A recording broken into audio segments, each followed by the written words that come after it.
ሰላም እንዴት ናችሁ? የኢንዱተች ቲፕስ ዩቲዩብ ቻናል ተከታታዮች፣ ዛሬም እንግዲህ ስለ ስልካችን አሪፍ መረጃ ማካፈላችሁ ይሆናል። ፕሮግራሙን እስከ ፍጻሜው ድረስ መመልከት አትርሱ። ያልገባችሁ ነገር ካለ ኮሜንት ላይ ጠይቁ፣ ለጥያቄያችሁ መልስ የምሰጥ ይሆናል። ከዛ በፊት ግን ለዚህ ዩቲዩብ ቻናል አዲስ ከሆናችሁ ሰብስክራይብ እንዲሁም ቪዲዮን ላይክ ማድረግ እንዳትረሱ። በቀጥታ ወደ ጉዳዩ አልፋለሁ።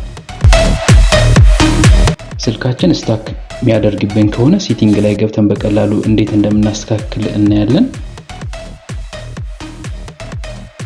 እሺ፣ ስልካችን ስታክ እያደረገ ለሚያስቸግረን ያው በመጀመሪያ ሴቲንግ ላይ ነው የምንገባው። ሴቲንግ ላይ ከገባን በኋላ መጨረሻ አካባቢ ላይ ሲስተም የሚል አማራጭ አለ። ሲታ እንደሚያሳየው ሲስተም ላይ ከገባን በኋላ አሁን ወደ ታች ስንሄድ ዴቨሎፐር ኦፕሽን የሚለውን ነካለን።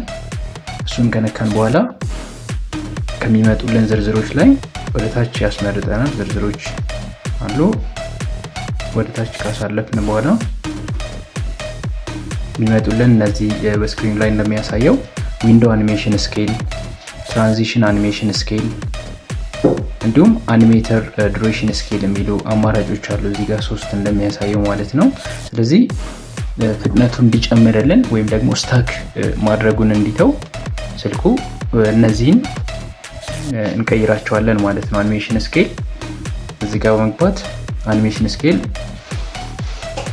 0.5 የሚለውን መርጥለታለን ወይም 0.5 የሚለውን ማለት ነው። እንዲሁም ትራንዚሽን አኒሜሽን ስኬል የሚለውን ላይ ገብተን 0.5 የሚለውን ወይም ደግሞ 0.5 የሚለውን እሱን እንመርጣለን። ያው የሶስቱን ተመሳሳይ ነው የምናደርገው።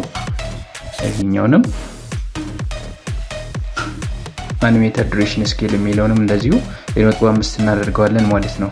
ስለዚህ አሁን እነዚህ ሶስቶቹን ስንቀይርለት ስልካችን ፈጣን እንዲሆን ይረዳናል ማለት ነው። ስታክ ማድረጉም ያቆማል ማለት ነው። ይህን አገልግሎት ይሰጠናል። ለጊዜ በአሪፍ መረጃ እንገናኛለን። እስከዛው ድረስ ቻው።